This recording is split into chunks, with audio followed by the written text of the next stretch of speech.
fashion. I am fashion. I am fashion. I am. Hello, everyone, and welcome to Fashion Fete, the fashion and beauty series that brings you the works of creators from all over the world. My name is Yemi Shikoni, and we've got another amazing episode for you this evening. I know I say that every time, but we really do. So we're starting tonight in Boston, Massachusetts with B.Beats Designs. Brittany Beatrice is a female designer with a passion for textile design, leatherworking, and functional fashion. And she strives to bring the rawest form of beauty to the fashion industry, working with natural dyes, hand-woven textiles, and local tanneries to bring us back to the roots of what fashion is all about.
Next, we're heading to Kampala in Uganda to meet the young and enterprising Nandy. Alongside a degree in physics and mathematics, Nandy is very passionate about her artistic side. Now, I just happened to stumble on her page on Instagram, and I was very intrigued by the creative sketches that she had made using feathers and petals. So I invited her on the show to interview her last summer. Okay, tonight we have something really, really special. I have a lovely young lady. Her name is Nandy Ida. She's from Uganda, and she does something really unique. I happened to find her stuff on Instagram, and they were these beautiful drawings of designs that were accessorized by petals. And I thought, what is this? So I reached out to her. I sent her a message to say, hey, I would love to talk to you about what you're doing. And so I have her on the interview for this episode. And so I'm going to be talking to her about that, how she started, and what that's all about. So Nandy, thank you for joining me. Tell me a little bit about these designs that you do with these floral petals. How did you start doing those? And, share your thoughts about that. Actually, I was able to create those designs because of COVID-19. I was living in town, so I had to leave town and come live in my home village of Ndeje. So I was moving around. In Ndeje, we have a lot of wild plants. We have a lot of weed. We have a lot of flowers. We have a lot of plantations. So I was looking at these flowers falling to the ground as waste, and I was like, oh my God, I could actually try and use these flowers. So during COVID-19, I was learning to sketch as a designer. So I was like, what could really inspire my designs and make them unique? That's when I actually looked at the feathers. I was like, I should use this. So I tried to put the feathers on my sketches to come up with different designs. And then the reply and the kind of reactions that I got from people was so good. And I was really inspired to go ahead and pick out more flowers of different kinds, of different species, of different colors, to create the so many collection of those sketches and beautiful creatives that you've seen on Instagram. Wow, those are absolutely amazing. They're really, really beautiful. And ladies and Thank you so gentlemen, much. at the end of the segment, we will be showing a slideshow of some of these images. You're really going to be blown away. But also, Nandy, I know that number one, you've got degrees in mathematics and physics, and that you are trained as a teacher, even though you don't actually teach. But, you know, it looks like you're both left-brained and right-brained. So even though you're good at numbers and science, you're also very artistic. So you're actually a fashion designer, and you've been doing this since you were very young. So tell me about that. How did that start? And, you know, talk a little bit about your designs. I know you also work with feathers, so please, you know, share. So I actually learned tailoring from my mother. So before anything else, I'm a tailor. So because of the ability to sew, I was inspired to create. So I was running a restaurant around last year, and they were cutting a lot of chicken, and there was a lot of feather waste in my community. And I was looking back at my village, and there was so many wastes of feathers. I am a sustainable designer, so I was like, I could reduce all this waste by using it on design on my fabric. So I actually ended up being inspired to create collections of clothes that are actually featuring feathers. So I actually stand again and shine again. I always even glue them on the jewelry that I actually make. If you would like to look at my earrings, right? Yes, I actually with feathers, so they don't really fall off. Right, yeah. And so do you make a lot of the jewelry pieces as well, and do you sell those? Actually, this was my first jewelry collection. It was inspired by a certain campaign I was trying to launch. I wanted to fight menstrual and body stigmatization in my village. So I wanted to have funds to support me. So I decided to do a jewelry collection. It was my very first. I wanted to sell, and then 50% of sales, I wanted to dedicate them to my campaign to fight body and menstrual stigmatization in my community. So yes, I'm trying to sell my jewelry. It's quite very new because I made it last month. I handmade it myself. Yes. That's awesome. So you are a woman of many talents. Thank you. That's wonderful. Thank you very much. Yes, you're very welcome. Yes. I'm very, very impressed by you and what you do. And, you know, the fact that, you know, I know your resources are limited, but you're making the best of the circumstances and what you've got. Of course, sustainability is a big thing now. And so it's a great idea that you're going in that direction.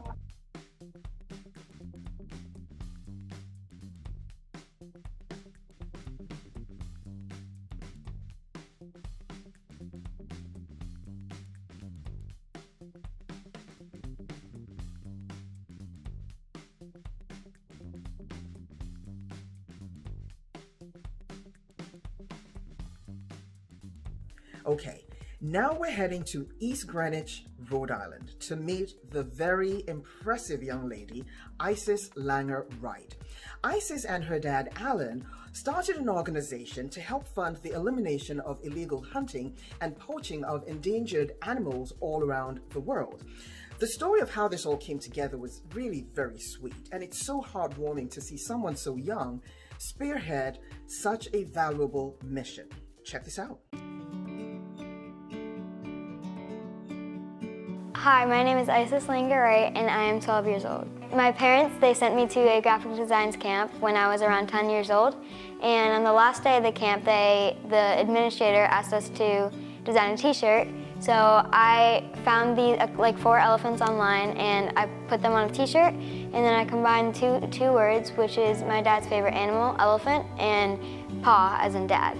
Me and my dad, we were watching a National Geographic show, and it was all about how a lot of animals are endangered because of poaching. We saw the show and we thought that it couldn't hurt to have one other organization help to stop poaching of endangered animals. The original rough draft logo that we had, it was 4 elephants, but we got that online, so we couldn't use that.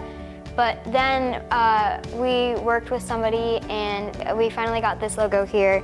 And it's supposed to be 2 elephants, and like 1 mom elephant and then 1 baby elephant, and they're like hugging. We came up with the slogan because animals can't shoot back when me and my father were watching TV, and he was like, well, we're gonna need a slogan for this because we can't just have a brand without a slogan. So he said, because animals can't shoot back, and I jumped up and I was like, yes, that's it. We sell a lot of different articles of clothing. First being a hoodie that has the logo on it, obviously. It comes in many different colors, as a lot of our merchandise does. We have hats, we have jackets, we have mugs, we have aprons. We have a t-shirt too, and we have a tote bag.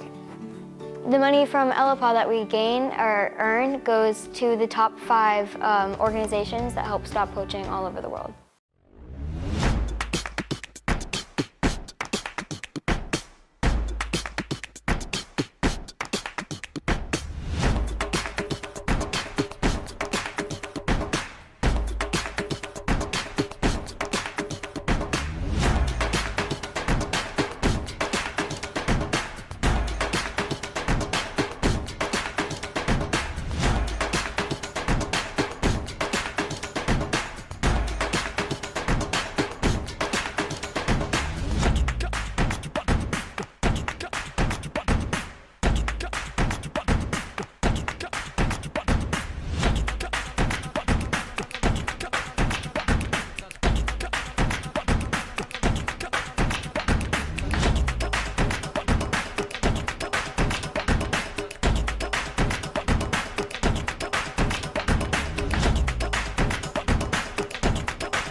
One of my dreams is to have at least a couple merchandise in Roger Williams Park Zoo, because I know that they support a lot of small businesses in their gift shop.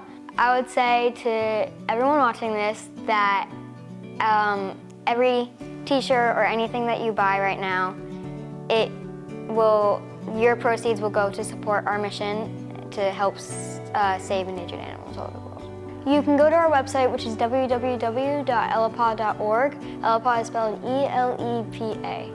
And to donate, you should, as soon as you get onto the website, there should be a little donate box. And to buy, there should be a link or a little shop icon, and you can click on that. Elepa, because animals can't shoot back.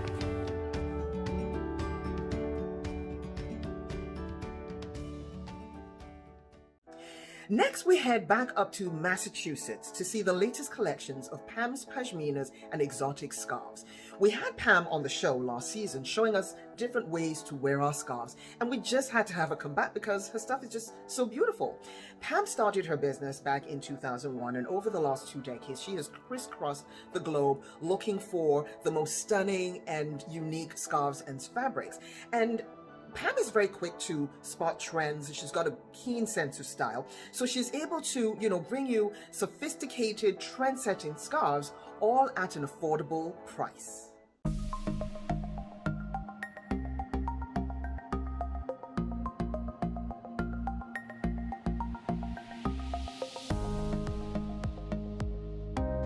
Hi everyone.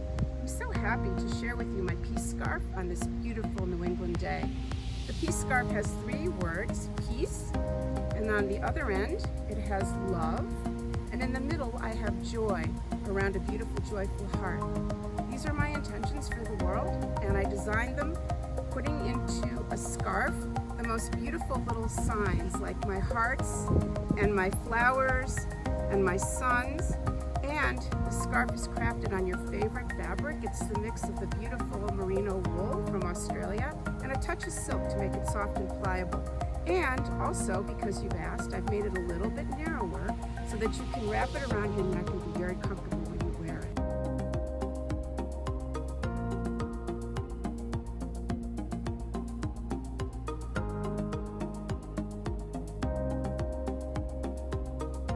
I designed this scarf using those words and a lot of the doodles that I enjoy doing, like in my spare time, hearts and stars and flowers.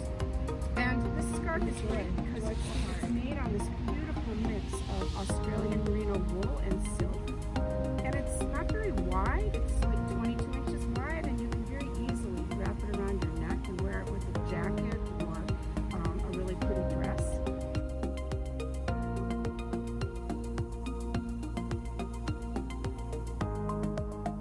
It comes in 6 colors. I have 5 of them here.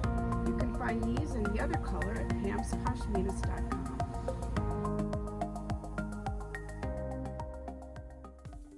Folks, we're ending our travels tonight in Trinidad and Tobago with a line called The Cloth. The label was born during an economic recession in Trinidad and Tobago, and it has grown into one of the strongest brands in the region. It's headed by designer Robert Young, and the line is produced through individual artisans that are strewn all over the island. Each artisan brings a unique skill to the creation of the garments, and these are pieces that have been worn by some of the biggest names in the local entertainment industry in Trinidad and Tobago. Check this out.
And that's our show for tonight, folks. I hope you guys have had as much fun watching this as I have had fun hosting it.